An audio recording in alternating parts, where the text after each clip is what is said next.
Sí, bueno, que quería centrarme sobre todo en estas personas con discapacidad que tienen problemas de salud mental, aproximadamente unas 65.000 y de esas 17.900 están en la red de apoyo y hay para las 6.900 plazas de todos los dispositivos. Y lo que me quería centrar sobre todo es a raíz de la aprobación de la Ley 8/2021 del 2 de junio, que se reforma la legislación civil y procesal para el apoyo a las personas con discapacidad en el ejercicio de su capacidad jurídica. Ha habido un cambio copernicano en la idea de cómo estas personas pueden ejercer su derecho. Como sabe el señor Tremiño, la ley reforma casi 11 leyes, incluido el Código Civil y la Ley de Enjuiciamiento Civil y muchas otras leyes hipotecarias, jurídicas y sobre todo suprime la tutela y todo lo que es las incapacidades a nivel de este tipo para ejercer los derechos.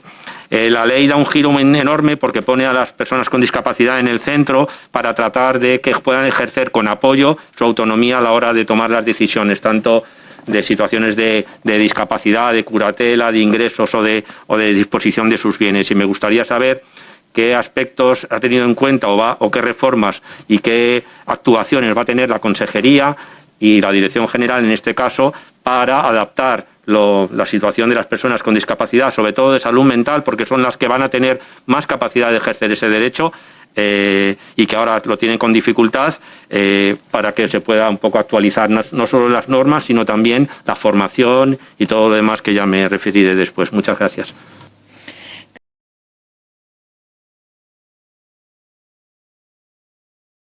Muchas gracias. Muchas gracias, presidenta. Señorías, buenas tardes a todos.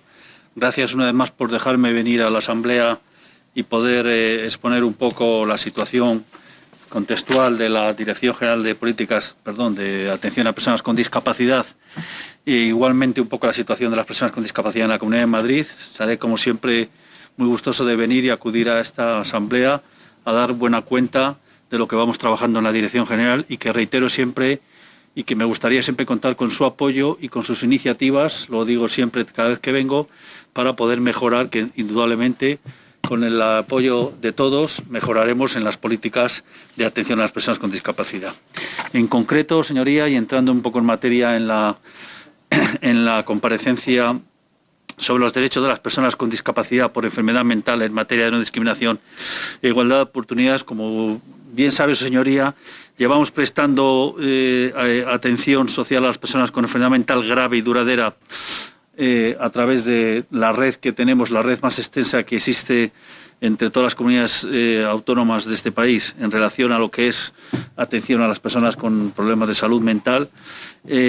Aunque se sabe, voy a reiterar que en la fecha de hoy tenemos 225 centros y recursos de atención social especializada, con un total, como bien ha dicho usted, señoría, de 6.669 plazas, en los que trabajan 1.460 profesionales y que se articula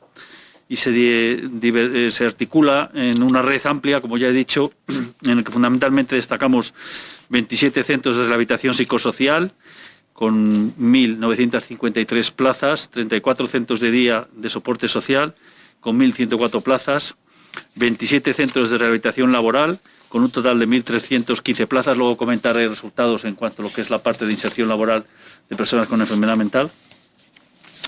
38 equipos de apoyo social comunitario, con un total de 1.140 plazas, 26 residencias con un total de 735 plazas, 64 pisos supervisados con un total de 250 plazas, 42 plazas de alojamiento en pensiones, el Servicio de Apoyo de Reinserción Social de Personas con Enfermedad Mental sin Hogar, con un total de 130 plazas, que incluye 5 pisos supervisados de 20 plazas en total y de apoyo a la reinserción. La Dirección General de Atención a Personas con Discapacidad está destinando 72,4 millones de euros para mantener toda esta red que he comentado. Lo más importante es que el año pasado, con estas 6.669 plazas, se atendieron a 8.719 personas, el 59,3 hombres y el 40,7 mujeres. Se incrementó la atención en 2021 con respecto al 2020 en 410 usuarios, es decir, casi un 5% más que en el año anterior, un 4,9 para ser exactos. Aún así, como hemos comentado ya en alguna ocasión, señoría, siempre la demanda es infinita en el caso de las personas con enfermedad mental y más después de la situación de la pandemia. Y tenemos previsto, como ya anuncié en mi comparecencia anterior aquí, crear para este año 2022 185 nuevas plazas en 8 nuevos centros. Es verdad que en la anterior comparecencia no hablé de 185 plazas, hablé de más de 150 plazas. Al final, ajustando, hemos conseguido consolidar el crecimiento de 185 nuevas plazas en 8 nuevos centros. No sé, ¿se me oye bien? Es que he oído... vale, perdón, sí. Serán 4 nuevas residencias con 15 plazas cada una, 3 nuevos centros de rehabilitación laboral con 30 plazas cada uno y un nuevo centro de rehabilitación psicosocial con 35 plazas. Con la puesta en marcha, que será en mayo de 2022, un dato cierto, de estos 8 nuevos centros, la red alcanzará un total de 6.854 plazas, lo que supone un incremento de casi el 3% con relación a la situación actual. La citada red, como ya he comentado en otras ocasiones, se articula desde un modelo de intervención y una filosofía de atención comunitaria basada en el respeto y la promoción de los derechos humanos y el principio de no discriminación, poniendo como centro de las políticas a la persona. Es decir, es verdad que ha sido reciente la modificación del Código Civil y todo el articulado en relación, pero sí que es verdad que ya la Comunidad de Madrid llevaba tratando ya un poco esta perspectiva de poner en el centro a la persona desde años atrás que lleva trabajando, obviamente gracias, como siempre digo, a la colaboración y al trabajo de todas las entidades que trabajan por las personas con discapacidad y en este caso por las personas con enfermedad mental y a los profesionales que trabajan también en este colectivo. Para concretar sobre la lucha contra el estigma y la discriminación de las personas con trastorno mental graves, comentaré que llevamos haciendo desde el año 2003 acciones que van encaminadas a disminuir y eliminar las dificultades y consecuencias negativas del prejuicio social que desgraciadamente siempre es inherente a la enfermedad mental. Eso todos lo conocemos, todos tenemos algún familiar, algún conocido, algún amigo que tiene una enfermedad mental o que tiene en su entorno familiar una persona con enfermedad mental y sabemos de ese rechazo social que existe, además de el propio inconveniente que tiene ya la discapacidad en sí misma, con lo cual es una doble discriminación, si me permiten ustedes utilizar esa terminología. Bien, siendo esto cierto, como digo, desde el año 2003 inició la Dirección General, entonces de Servicios Sociales, a desarrollar una línea estratégica de trabajo que ha promovido esta red que está consolidada en la Comunidad de Madrid y que lucha por la sensibilización y contra el estigma y la discriminación de las personas con enfermedad mental, haciendo un ingente esfuerzo desde los centros, los recursos de la red de atención social a personas con enfermedad mental, de la Consejería de Políticas Sociales, Familia y en el desarrollo de múltiples acciones de sensibilización y lucha contra el estigma. Bien. Este tipo de acciones pueden ser desde acciones de sensibilización en el ámbito educativo, es decir, charlas en colegios de primaria, institutos de secundaria y universidades, acciones solidarias con la participación de los propios usuarios, acciones de sensibilización mediante jornadas y charlas o trabajo conjunto con los servicios de salud mental, los servicios sociales, los recursos comunitarios y las asociaciones de familiares, que son pieza fundamental en esta recuperación y rehabilitación psicosocial de las personas con enfermedad mental, y el desarrollo de plataformas territoriales de lucha contra el estigma, y acciones en medios de comunicación, redes sociales, creación de blogs, etcétera, y acciones de participación comunitaria y actividades en el ámbito de la cultura, el arte y el deporte.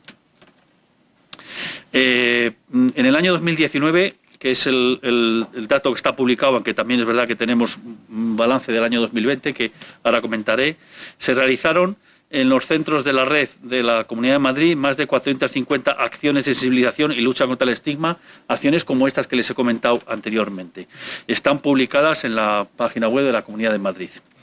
Y en el año 2020, que todavía no están publicadas, se publicarán en estos días, se realizaron 350 acciones. Es verdad que se disminuyeron casi 100 acciones con respecto al año anterior, pero esto es como consecuencia de la pandemia, en el que obviamente durante el tiempo que estuvieron los centros cerrados y que estuvo la gente en sus casas, como todos conocen y además han pasado, pues ha hecho que haya descendido el número de acciones con relación al año anterior. Pero sí que es verdad que desde el año 2011 al 2019 se han incrementado en más de 300 las acciones, con lo cual todos los años ha ido creciendo, exceptuando, como digo, el año pasado, que ha sido consecuencia de la pandemia. Perdón, el año pasado, no, el año 2020. Después, en concreto, y con... No sé qué está dando de tiempo, Presidenta. Bueno, pues 1 minuto y medio, más o menos. En relación en concreto al compromiso con las mujeres con enfermedad mental y reduciendo la brecha de género, que también he querido resaltarlo por ser el día en el que estoy interviniendo hoy, también ha sido para nosotros siempre una política, lo que es el utilizar siempre el género a la hora de todas nuestras políticas. Como en concreto, en los centros de la red se han ido desarrollando actividades grupales específicas para atender mejor necesidades específicas en distintos ámbitos, como es el cuidado personal, dirigido específicamente a mujeres con enfermedad mental. Cuidado personal, sexualidad, relaciones familiares, maternidad, empleo, derechos, discriminación, etcétera. De las mujeres, como he dicho antes, usuarias atendidas en los centros de la red y fortalecer así su participación para el desarrollo de un proyecto de vida digno e integrado en la comunidad. Desde hace años se ha evidenciado que se derivaban desde los servicios de salud mental, esto es un dato importante que ya he comentado aquí en otra ocasión, a más hombres que mujeres y por tanto había una brecha de género en cuanto a las usuarias mujeres atendidas respecto a los hombres. Se ha empezado a trabajar desde que se detectó un poco para modificar esta tendencia y para que al final la derivación que hay de mujeres y hombres a nuestra red no sea por cuestión de género, sino que sea por cuestión cuantitativa, ¿no? Las personas que vienen. Así pues, desde el 2014 al 2021, esta brecha de género, como digo, se ha reducido en 4,7 puntos. Es decir, que desde el 14 al 21, reitero, se ha trabajado para modificar esta tendencia y se ha reducido casi en 5 puntos. Señor director, ¿tiene que finalizar ya? Muy bien. Bueno, pues nada, simplemente decir que el año 2021, del total de 8.719 usuarios atendidos, el 59,3 fueron hombres y 3.552 fueron mujeres, el 40,7. Se ha mejorado en un punto la atención a mujeres respecto al año anterior y, por tanto, se mantiene esa tendencia que he comentado antes de los últimos años en una reducción continuada de la brecha de género. Muchas gracias.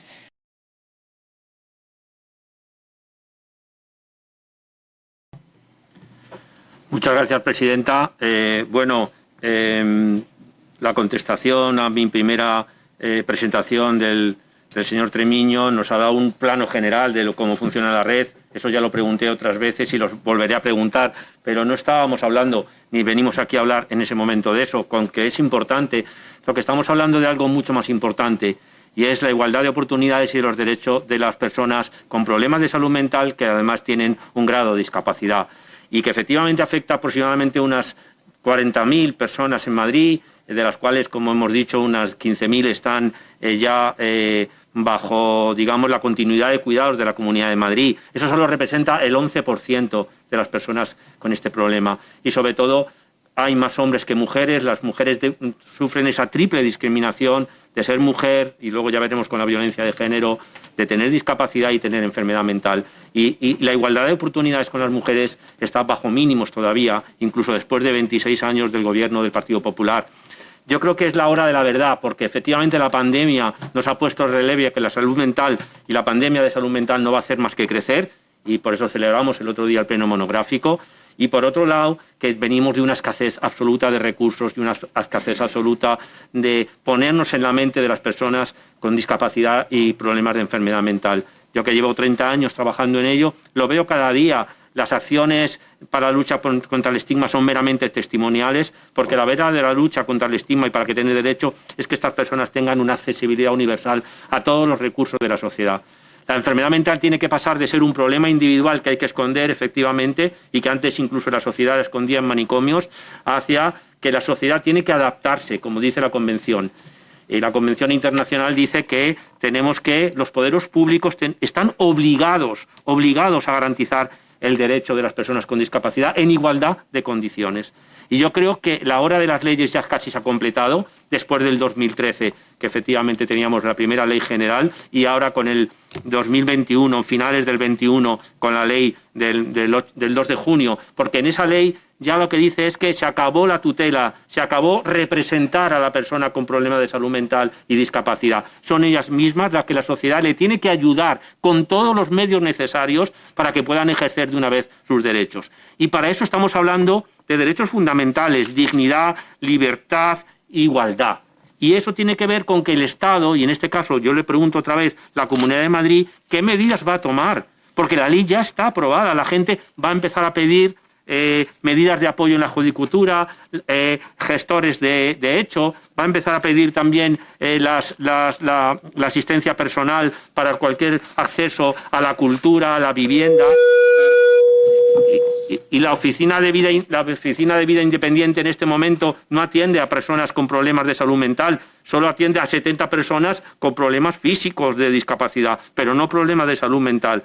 Ha tenido que ser el Ayuntamiento de Madrid el que ha abierto una oficina de vida independiente para personas con discapacidad intelectual, pero las personas, como siempre, con enfermedad mental están absolutamente excluidas, y sobre todo las mujeres con este tipo de problemas. Se quedan en su casa, cuidan a los hijos. Los hijos, ya veremos después, de estas mujeres reciben violencia en mayor medida que las mujeres que no tienen discapacidad y tienen esta triple discriminación. Y tenemos que hacer medidas interseccionales, donde de alguna manera nos ocupemos de que puedan ejercer ese derecho, cómo es la formación para estas personas, incluso en las instituciones, en las residencias donde viven, que es donde más están discriminadas y de las que apenas salen y han salido cada vez menos en la pandemia. ¿Cómo vamos a formar a esas personas para sus derechos? Porque no los piden. Yo lo veo todos los días en mi puesto de hospital de día. No piden esos derechos. Tienes que ayudarles.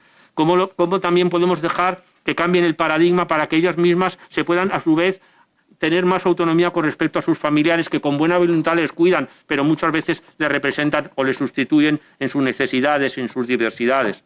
Yo creo que la ley lo que nos pone es en una obligación de ese cambio de paradigma, y la Comunidad de Madrid tiene una obligación de ponerse las pilas. Y no le he oído nada absolutamente de este tema, y es un tema que se va a hacer crucial, porque además las asociaciones y los colectivos, sobre todo en primera persona, van a empezar a reclamar esto, como nos lo están diciendo en las reuniones con ellos, el CERMI, FAMA y sobre todo los colectivos de Salud Mental Madrid. Entonces, nosotros nos ofrecemos, pero no está el observatorio en marcha tampoco de las personas con enfermedad mental y discapacidad, no está ningún comité de enlace con los comités a nivel del gobierno central, y evidentemente tenemos un gran déficit y nos tenemos que poner las pilas.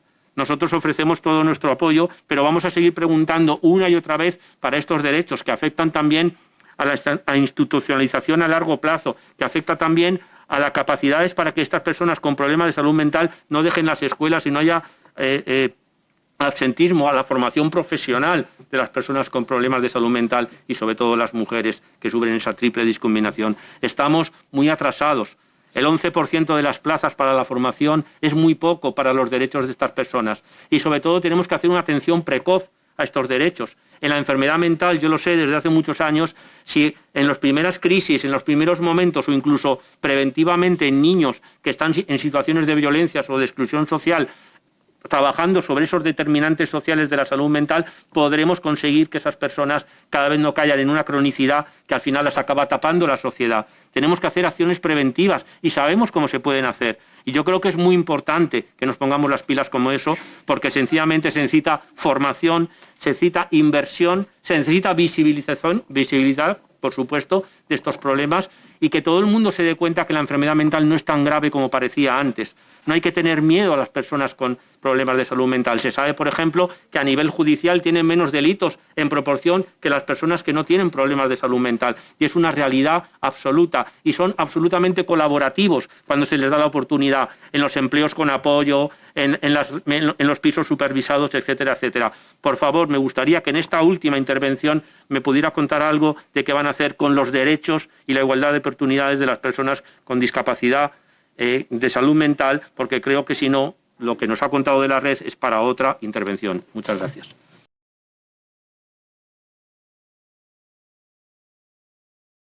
Gracias, presidenta. Señorías, voy a intentar contestar a todas las aportaciones que han hecho ustedes.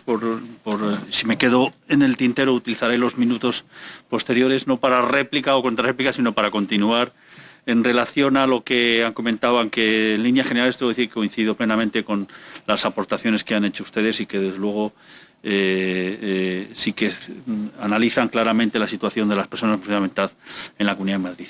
En relación a su señoría García Villa de Unidas Podemos, tomo nota de lo que ha comentado. Tengo que reconocer mi ignorancia, desconocía el síndrome de Procusto, me lo leeré esta tarde-noche, pero sí que es verdad que lo he vivido como persona con discapacidad, desde luego como experiencia, porque es verdad que coincide un poco con lo que predicamos muchas personas con discapacidad, que las barreras no son las que, o sea, que nuestra discapacidad desaparece en tanto en cuanto no existan barreras, ¿no? Yo para llegar aquí y para sentarme aquí no he tenido ninguna barrera, con lo cual mi discapacidad ha quedado, digamos, no se ha percibido como tal, ¿no? Entonces, sin embargo, si hubiera tenido unos escalones para llegar, pues quedaría evidenciada mi discapacidad, con lo cual, de alguna manera, no conocía el síndrome, pero sí que, o no conocía la mitología, la historia, pero sí que la he vivido desde el punto de vista de la discapacidad.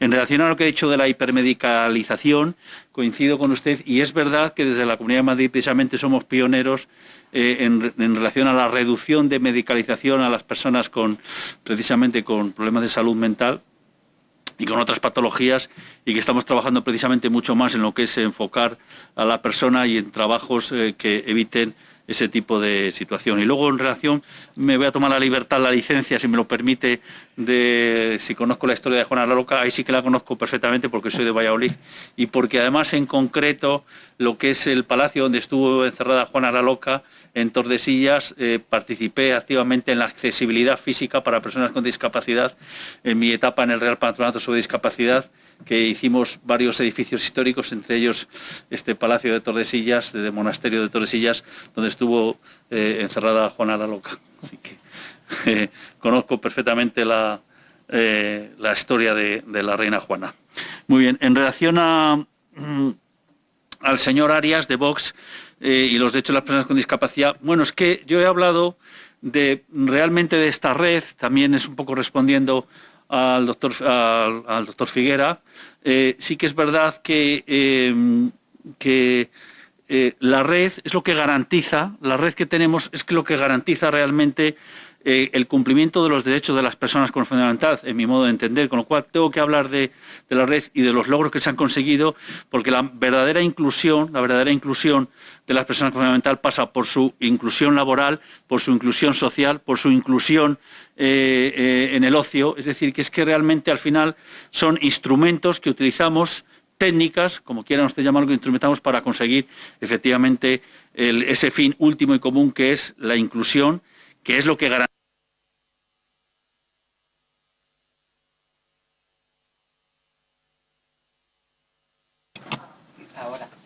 la integración social, la independencia económica y el empleo. En empleo no me ha dado tiempo a comentarlo antes, pero sí que es verdad que las políticas que hacemos en concreto para las personas con enfermedad mental desde la Dirección General de Atención a la Persona con Discapacidad, y aquí no hablo de las políticas en concreto de los más de 80 millones de euros dedicados a personas con discapacidad de la Dirección General de Empleo, sino que hablo en concreto de la propia dirección. Como saben, tenemos un programa específico para inserción laboral de personas con salud mental, en el que el año pasado, el año 21, hemos atendido a 1.763 personas, de las cuales 1.114, el 63%, han conseguido un empleo, han conseguido una inserción laboral, que esa es la mejor manera de garantizar los derechos, a mi modo de ver, en mi humilde opinión, la mejor manera de garantizar los derechos de las personas con, en este caso, salud mental. Y es verdad que, como he comentado, que efectivamente siempre los recursos son insuficientes, pero que también hemos hecho un esfuerzo económico desde la Comunidad de Madrid para incrementar, como digo, en este año 2022 en más de 185 plazas para atender a las personas con enfermedad mental. En relación a la señora Conejero, del Grupo Socialista, bueno, pues es verdad, como ella dice, y coincido con ella plenamente, en que efectivamente hemos pasado de un modelo médico rehabilitador, que es el modelo que se pretendía y que ha estado durante muchos años vigente. Yo llevo 30 años en silla de ruedas, lo he vivido en mis propias carnes, ¿no? Cuando tuve el accidente, lo he contado en alguna otra ocasión, ¿no? Cuando estuve hospitalizado, que no me prepararon para el mundo laboral, ni mucho menos para reincorporarme al mundo laboral, ni tan siquiera a la universidad, sino que me prepararon para que me quedara, permítame la expresión, aparcado en un sitio, bueno, pues claro, estamos hablando de hace 31 años, ¿no? O sea que afortunadamente ha evolucionado muchísimo. También se ha comentado aquí, no recuerdo ahora en qué diputado ha sido, pero sí que es verdad que coincido en que todavía estamos años luz para que las personas con discapacidad estemos en el mismo nivel de estudios que el resto de la población. Estamos concretamente el 7% de las personas con discapacidad en edad laboral, solo el 7% tienen estudios superiores, o sea que efectivamente es una asignatura pendiente. Creo que ha sido también efectivamente, señora Conejero, lo que le ha comentado usted, que lo tengo aquí apuntado, ¿no? Así que eso es un poco lo que le puedo decir en relación a sus aportaciones. El señor Figuera, pues efectivamente la igualdad de oportunidades y la verdadera inclusión pasa por garantizar vivienda, empleo, inclusión en el ocio, y es un poco lo que se pretende con esta red que he comentado y que hay que poner en valor, porque realmente las propias organizaciones, el señor Figuera, son las que me trasladan que tenemos una red magnífica, consolidada. Efectivamente, siempre hay que seguir creciendo, pero las propias entes, la Federación en concreto de Personas con Salud Mental, en el que de alguna manera hacen que garanticemos esos derechos de las personas con discapacidad. Y en cuanto a la modificación del Código Civil, es verdad que las principales actuaciones las estamos haciendo desde la AMTAS, de la Agencia Madrileña de Tutela, que está formando a todos los centros precisamente en lo que es la aplicación de la nueva reforma del Código Civil, y también a todos los centros propios y también concertados en el que trabajan con personas con salud mental, ¿no? Eso es un poco, básicamente, lo que se está haciendo inicialmente desde la Comunidad de Madrid, ¿no? Estamos trabajando para ese proyecto de vida independiente que usted ha comentado. Se lo dije ya en la anterior intervención.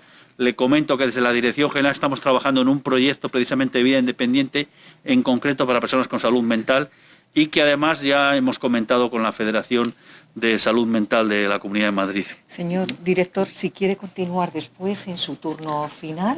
Pues sí, porque me gustaría realmente, pues, bueno, me faltaría la señora Abraham, ¿no?, de responderla. O sea que, bueno, los demás, pues nada. Muchas gracias. Gracias.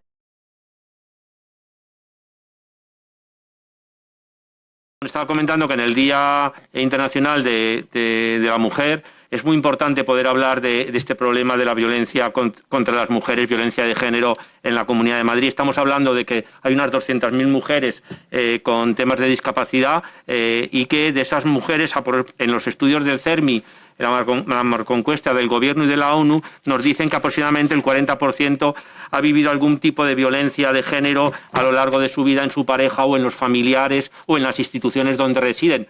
Más de la mitad residen a nivel de instituciones, frente a un 30% aproximadamente de las mujeres que no tienen discapacidad. 23% de estas mujeres encima comentan que su discapacidad tiene que ver con el hecho de esa violencia mantenida contra ellas. Es decir, muchas veces son violencias por abusos físicos y secuelas, y sobre todo violencias por salud mental.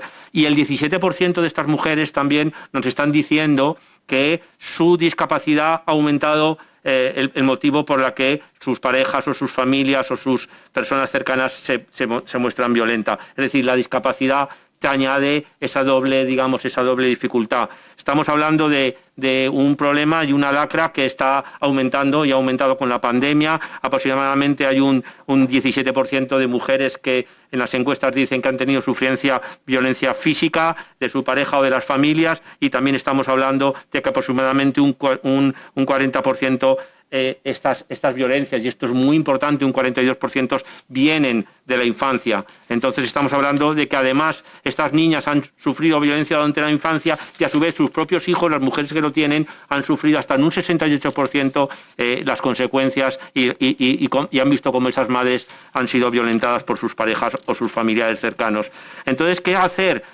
Tenemos que trabajar. Yo creo que lo que nos ha contado me parece muy bien, todas las políticas, pero al final es lo de siempre. Tenemos que invertir más dinero en formación, tenemos que invertir más dinero en accesibilidad, de que estas mujeres puedan de verdad tener voz, porque encima muchas de estas mujeres no son creídas.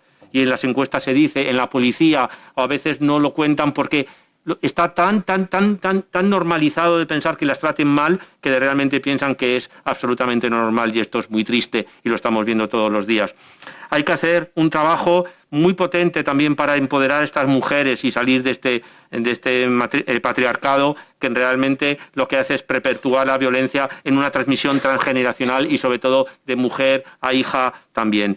Las políticas interseccionales tienen que estar en la violencia, tiene que haber la discapacidad y tiene que haber también un aspecto que tiene que ver con el género. Tiene que haber un mejor apoyo económico, pensamos, tiene que haber una mayor protección y reforzar esa protección, tiene que haber una lucha contra la esterilización forzosa, que afortunadamente ahora, o los abortos por coacción, ahora están prohibidos ya por ley, por fin, y tiene que haber un reconocimiento, sobre todo, de un trabajo de observatorio, de un observatorio independiente, que también le queríamos preguntar en las instituciones, porque en estas instituciones el CERMI nos dice, o FAMA, que es donde más violencia se da, que queda soterrada y que queda escondida. Tiene que haber una accesibilidad mucho mejor a los juzgados y a esa atención, que ahora la ley también protege mucho más a estas mujeres, y por supuesto, la formación del personal de las residencias, la formación del personal de las instituciones, la colaboración con las entidades público-privadas de la sociedad civil para poner en valor que estas mujeres tienen que ser creídas, tienen que ser visibilizadas. Esperemos que con estas campañas de visibilización, con la nueva ley de protección al desarrollo integral y la defensa jurídica de las mujeres, tengamos muchas más posibilidades de que las cosas vayan bien, y sobre todo tenemos que hacer un trabajo desde la propia infancia, y me gustaría que el Gobierno se pusiera las pilas para proteger de verdad a las mujeres con violencia machista en la Comunidad de Madrid, porque esta lacra está ahí, sigue habiendo muertes, y un apoyo a todas las familias y a todas las mujeres que sufren violencia, y tenemos que intentar entre todos y todas evitarlas. Muchas gracias.